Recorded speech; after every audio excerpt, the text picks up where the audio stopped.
Hello, this is Andreas from Nordic Tarot, and I'm here with a love reading for the second half of October. And I just want to mention, as always, that before we get into the readings, that these readings are general and they won't, and really they can't resonate with everyone. So I really hope there is a message for you, but if there is not, I'm sorry.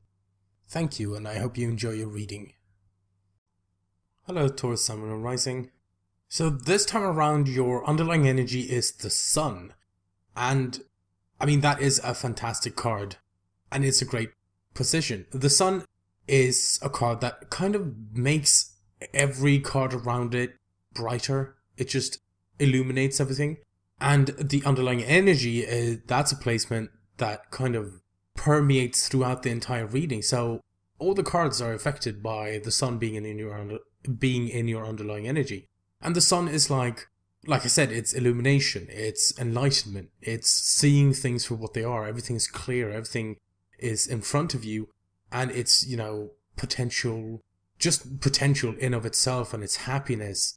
And just imagine the difference between the moon and the sun, but using everyday examples. Like in the day, if you walk into a garden, then you will be able to see every blade of grass, and you will be able to see the insects and the birds. Everything is clear and you can see them. If you are in the same garden at night, as with the moon card, then things will be, there will be shadows everywhere, and the light is, of course, very low, and you can't really make things out.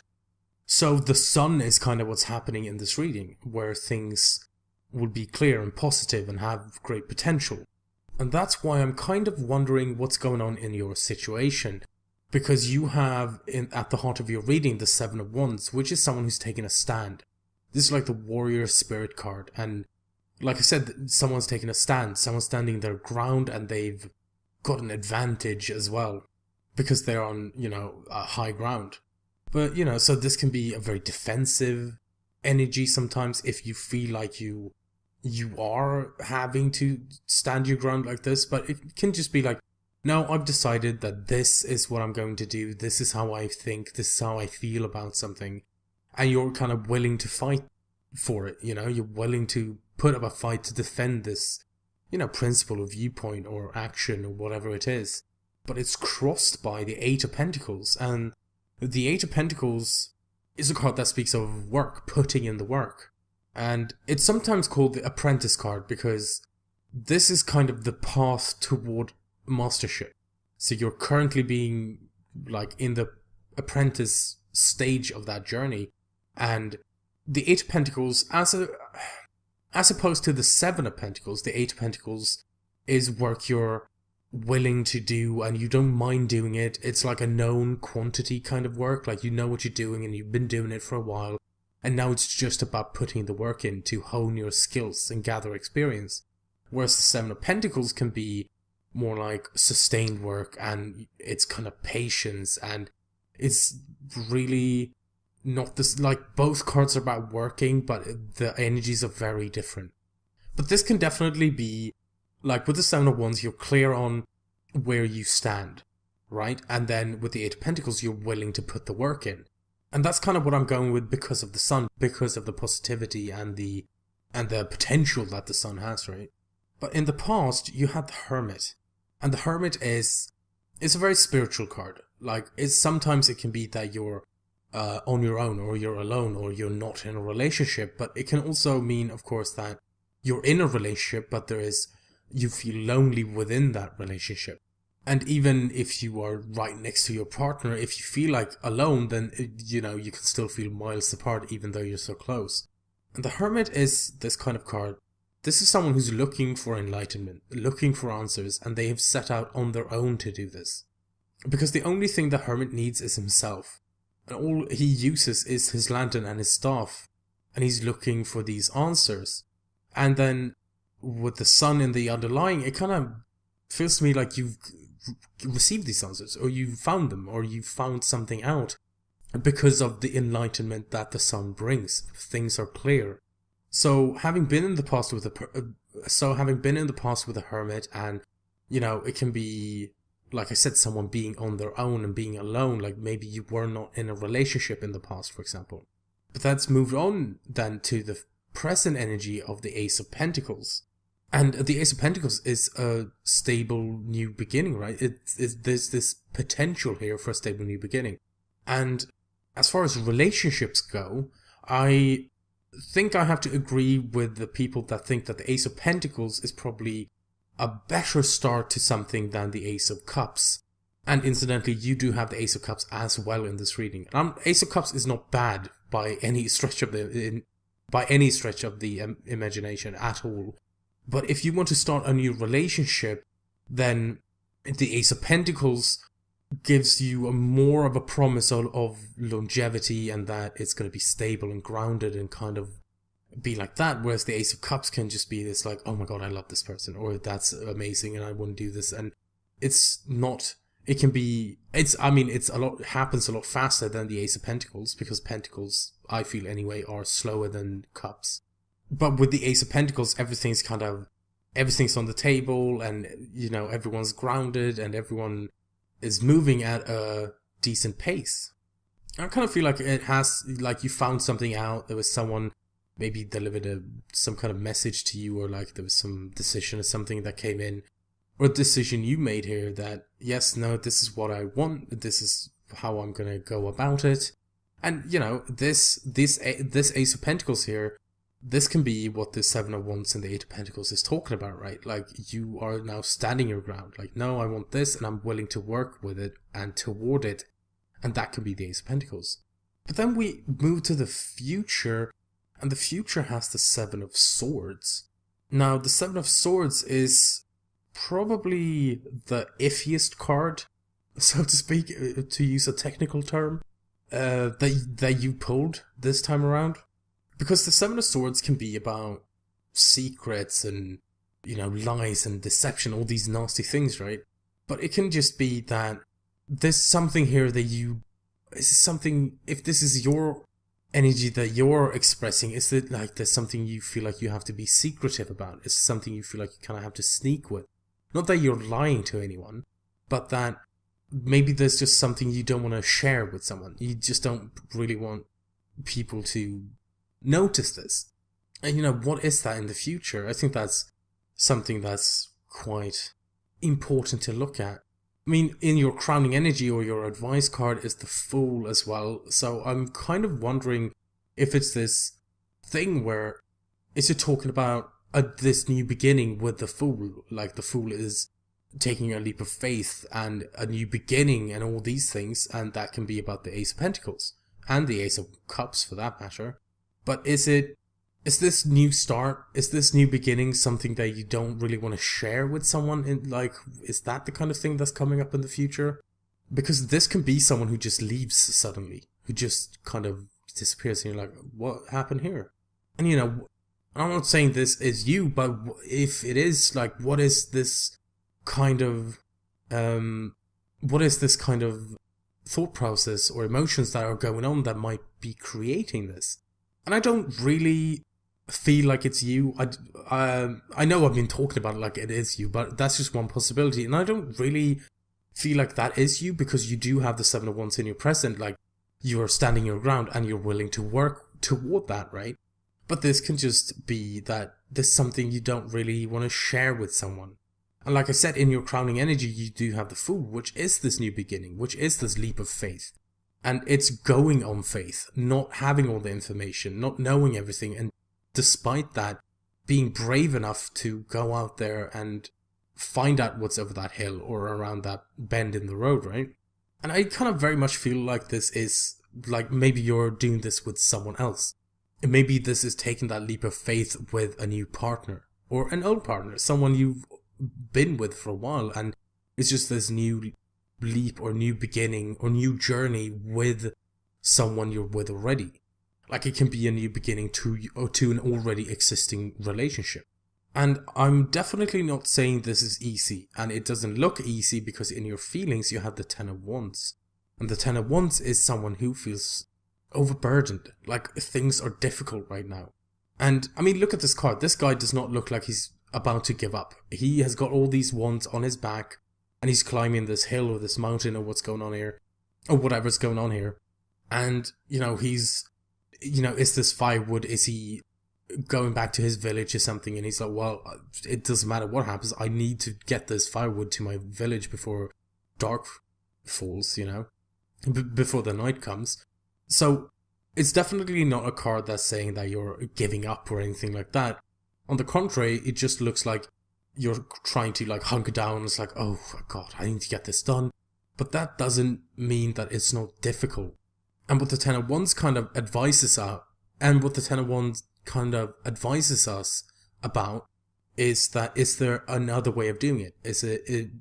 This can be someone who's taken on a lot of responsibilities or commitments, and in a work reading, for example, this can be about delegating some of your responsibilities to other people at work, but of course, being a love reading, this can just be that you're putting in a lot of work, and is this something, maybe getting some of these ones off your chest, maybe communicating what's going on, and not necessarily that it's some work that someone else can do for you, but is there some other way you can deal with this like burden you're feeling right now? And of course, like I said, it is a burden and you're feeling overburdened, but you're still like soldiering on, you're still doing it, which is commendable in its own way. And in your outside influences, you have the Ace of Cups.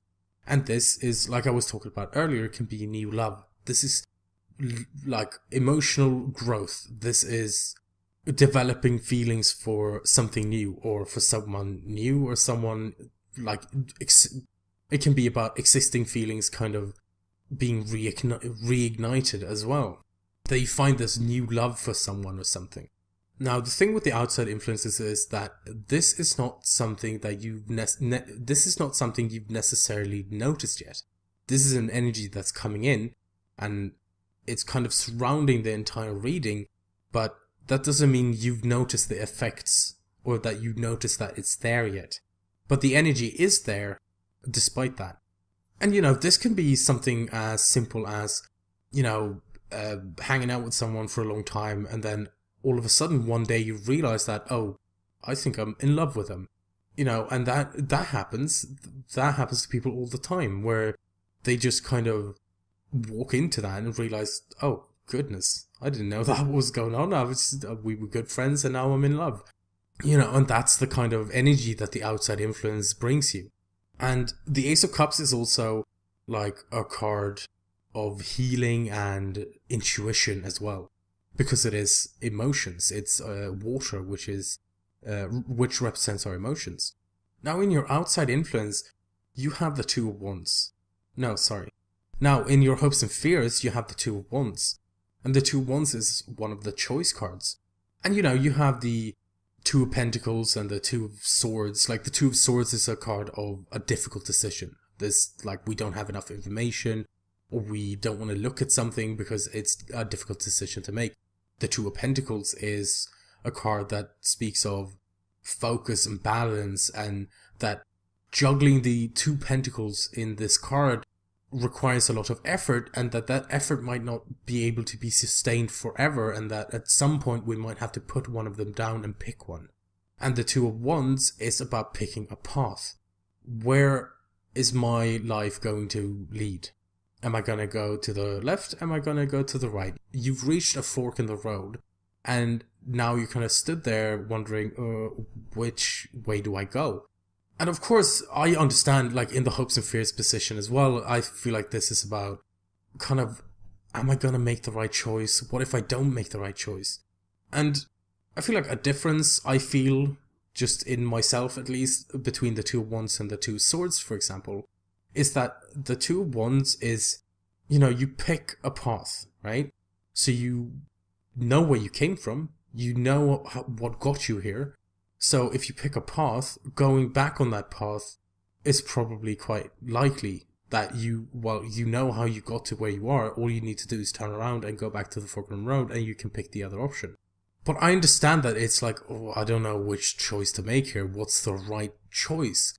But remember that in your underlying energy, you do have the sun, so there is this clarity. So why are you being quite hesitant when it comes to this choice about the path to take? But because in your situation, again, you do have the Seven of Wands there, like you kind of standing your ground, like, no, I've made a choice. Like, is it possibly about the amount of work that the different paths require or something like that? It's kind of like a message I'm getting. But in your outcome, you have the Queen of Swords. And this could very possibly be someone you meet. I mean, you're a Taurus, you're an Earth energy along with Virgo and Capricorn. And of course, you can show up as one of the other signs if that's the kind of energy you're exhibiting.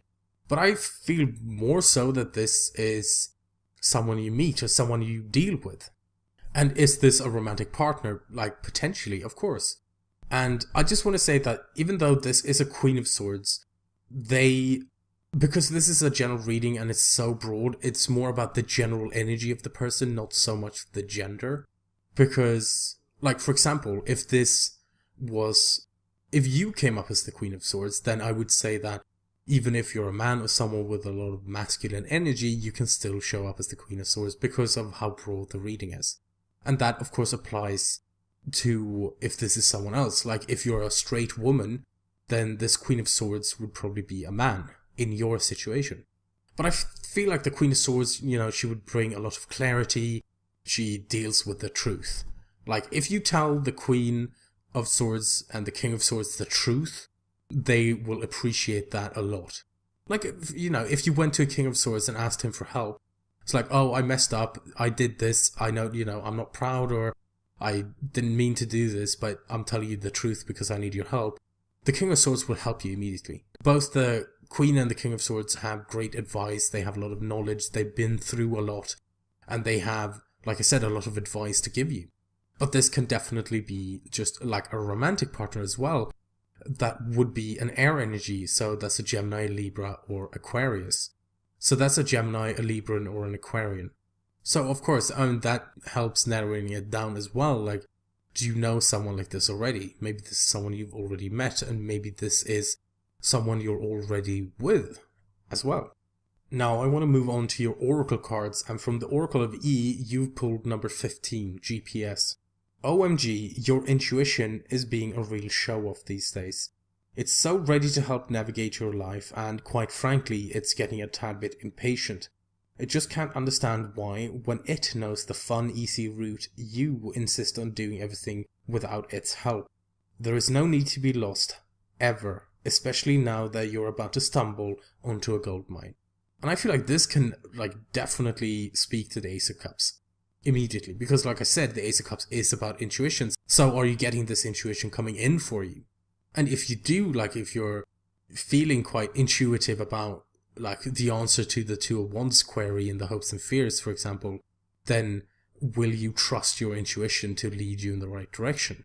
I feel like that's very helpful. Like, if you do feel like intuition, then it's about kind of maybe not second guessing it and just being like, okay, I'm just going to trust this. This is how I feel. This is my immediate reaction to this. And from the Wisdom of the Oracle, you pulled number 1, Yang. And the essential meanings are the masculine principle of movement and creative activity, the power to make things happen, taking action. So there's really not a lot of passivity to be dealt with here. And I'm not saying that you have been showing any passivity in your other cards either, like the Seven of Wands and the Eight of Pentacles, standing your ground and working for what you want. New beginning with the Ace of Pentacles. The Fool, that's taking action as well. You're currently feeling overburdened, but you're still doing or dealing with what's making you feel overburdened. The only bit of kind of inaction I can see is the Two of Wands in your Hopes and Fears. It feels like you're quite hesitant about making a choice here, about picking a path. And like I said, with the Seven of Wands and the Eight of Pentacles, it feels like you have picked something. You're made up your mind about something. But then this Two of Wands can be where to put that effort. Like, no, I'm going to put the work in. Whatever I choose, I'm going to work on it really hard. But then you don't know what to choose as of yet and where you're going to put that effort. But I think you have some really amazing energies. Of course, like I said, the scientific term is iffy, I believe, for the Seven of Swords in the future. And that's kind of something that's worth exploring and looking at. Because, for example, in your outcome, the Queen of Swords does not deal with the Seven of Swords kind of energy. She's not interested in that. And she would be very quick to cut that with her sword of truth and finding out what's going on. But goodness me, you have some things to be getting on with, honestly. There's a very strong energies, and I think the Oracle cards are really great as well. Like the Yang energy, just talking about how you have the power. This is about taking action and doing it and putting the work in, and like you have that power. I really hope that things go great for you. And if nothing else, I'll see you in the next reading. So that was your reading for mid-October. I really hope that was a message for you. And, you know, like I said, these readings are general and it's kind of impossible for it to resonate with everyone. But if it did resonate, or if it didn't resonate and you want some more answers, you have some questions about other like aspects or areas of your life, maybe there's some situation you're in, then you can contact me through my email, which you'll find below in the description box. You know, I'll give you some information about prices and the kind of readings I do. And as always, if you are wondering what kind of decks I've used or anything like that, you'll find most of the information down below in the information box as well. I know I keep changing things up and doing things differently, but I'm trying to find my way of doing it and kind of what suits me, and as well as input from my viewers, of course. But until next time, I hope everything goes well with the messages that were there for you, and if nothing else, I'll see you next time.